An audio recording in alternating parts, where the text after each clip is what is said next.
Bismillahirrahmanirrahim. Assalamualaikum warahmatullahi wabarakatuh.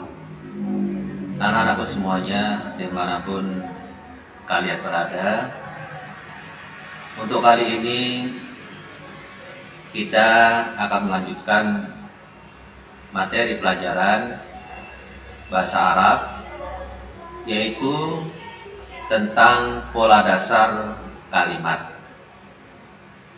Namun sebelumnya, mari kita membaca Fatihah.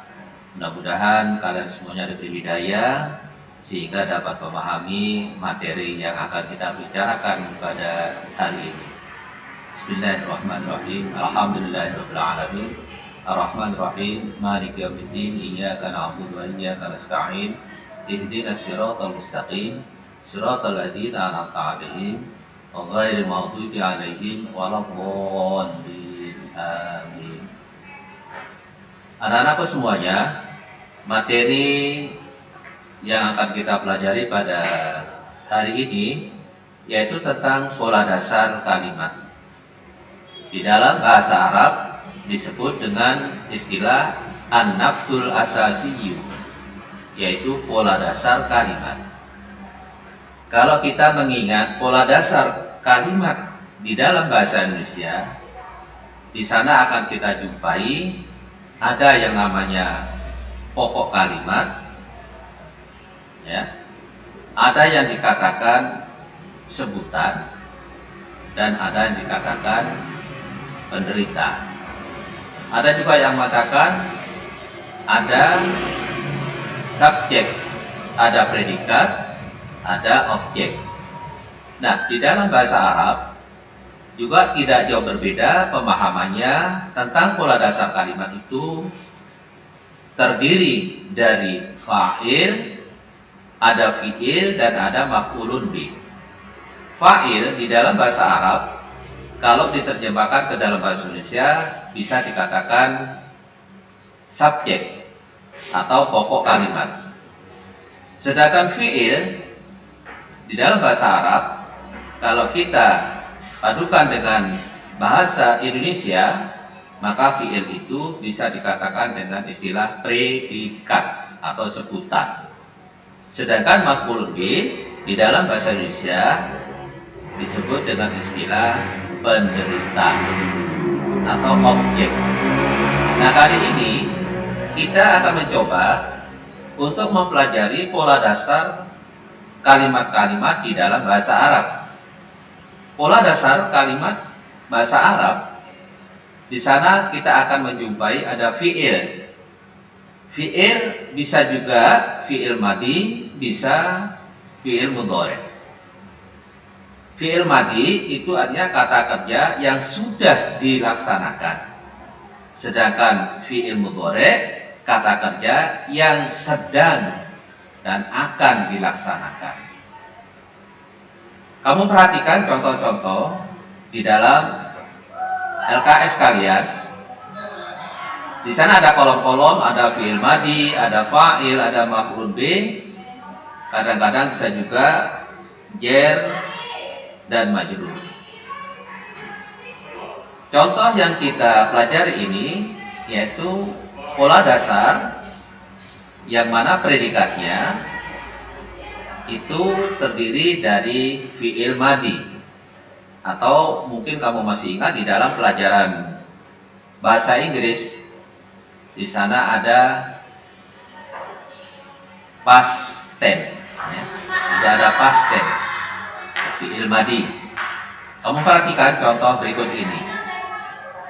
Nama jismul murahikina numuwan syari'an, ya. Kalau kita artikan ke dalam bahasa Indonesia, fisik seorang pemuda itu tumbuh dengan cepat sekali. Jadi pertumbuhan fisik seorang pemuda itu biasanya cepat sekali. Maka di dalam bahasa Arab kita bisa mengatakan nama. Nama itu bukan artinya nama-nama, tapi nama di sini bahasa Arab artinya tumbuh, ya. Fisik para pemuda tumbuh dengan pertumbuhan yang cepat. nama jismul murahikina numuwan sari'an. Nama di sini adalah fi'il madi, ya. Kalau di dalam bahasa Indonesianya disebut dengan predikat. Ya. Kemudian fa'ilnya adalah jismul murahikin. Kalau di dalam bahasa Indonesia disebut subjek. Subjek atau pokok kalimat. Nah, di sini tidak ada maf'ul, tidak ada objek, tetapi ada keterangan. Keterangan di dalam bahasa Indonesia itu ada kalanya keterangan keadaan, keterangan waktu, dan keterangan tempat. Ini kalau di dalam bahasa Indonesia. Nah, di sini numuwan sari'an itu adalah keterangan waktu, yaitu tumbuh dengan cepat sekali. Jadi nama jismul murahikin numuwan sari'an. Fi'ilnya adalah nama, fa'ilnya jismul murahikin, kemudian keterangannya adalah numuwan sari'an. Berikutnya anak-anak semuanya, contohnya kedua, qasamat thalibatu awqataha jayyidatan. Kalau kita artikan ke dalam bahasa Indonesia, para siswi itu membagi waktu-waktu mereka dengan baik. Para siswi itu membagi waktu-waktu mereka dengan baik. Nah, pola dasarnya yaitu yang pertama qasamat, fi'il madi. Maka di dalam bahasa Indonesianya disebut dengan predikat, ya. Predikat atau sebutan. Sedangkan subjeknya atau fa'ilnya yaitu at-thalibah, yaitu siswa perempuan. Nah, kemudian objeknya awqatun, waktu-waktu. Waktun jamaknya awqatun. Ini adalah objeknya, atau kalau di dalam bahasa Arabnya disebut maf'ulun bih. Ya. Jadi diingat-ingat, fi'il baik itu fi'il madi maupun fi'il mudhari itu dalam pola dasar kalimat, ya.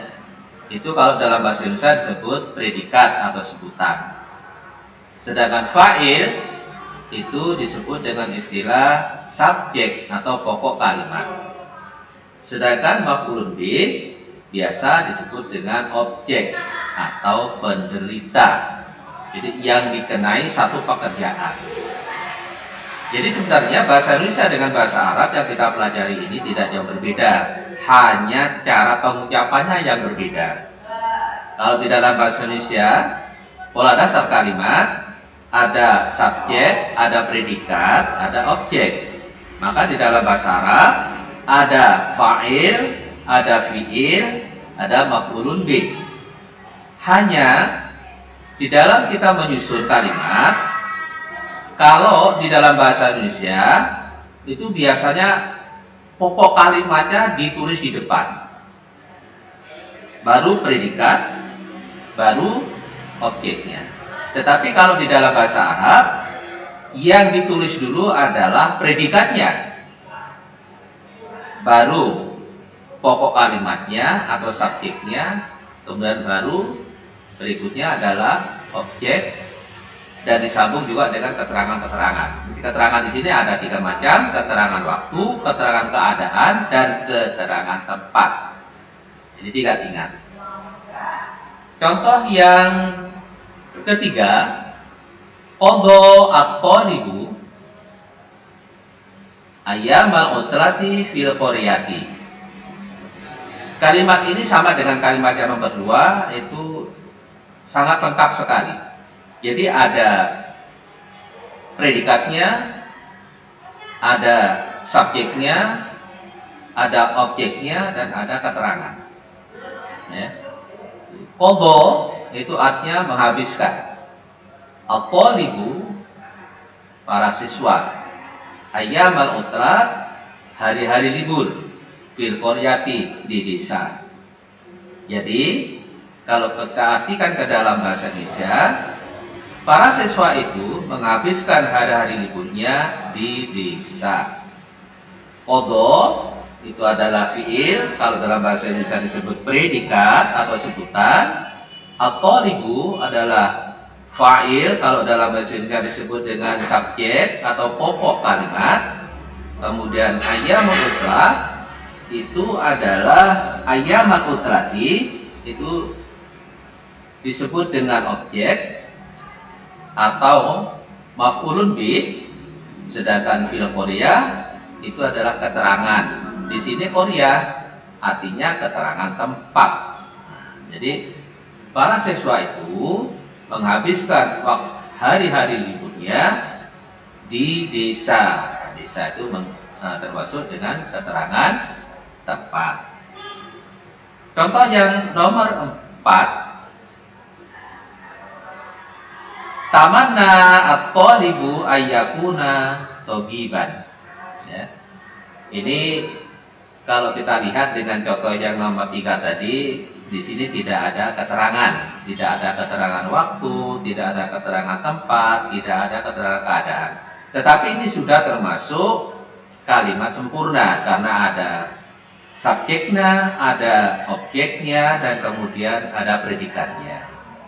Atau kalau di dalam bahasa Arab, kalimat sempurna itu ada fi'il, ada fa'il, dan ada maf'ulun bih. Tamanna thalibu ayyakuna tabiban. Para siswa itu bercita-cita untuk menjadi seorang dokter. Ya. Tamanna itu termasuk fi'il madhi. Di dalam bahasa Indonesia disebut predikat atau sebutan. At-thalibu itu fa'il, ya. Kalau di dalam bahasa Indonesia subjek, ya. Jadi pokok kalimatnya. Sedangkan ayyakuna tabiban itu adalah maf'ulun bih. Kalau di dalam bahasa Indonesia disebut dengan istilah objeknya.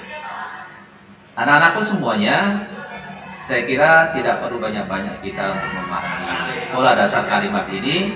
Mudah-mudahan dengan sedikit keterangan ini, kalian semuanya akan dapat memahami bagaimana cara kita membuat satu kalimat dengan pola-pola dasar sebagaimana yang telah kita pelajari bersama. Jadi ada subjek, ada predikat, ada objek. Ada fa'il, ada fi'il, dan ada maf'ulun bih.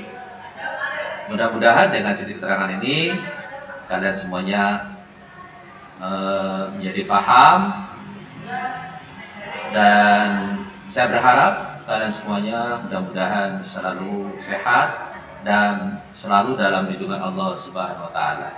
Amin ya rabbal alamin. Wallahu muwaffiq ila aqwamit thoriq. Assalamualaikum warahmatullahi wabarakatuh.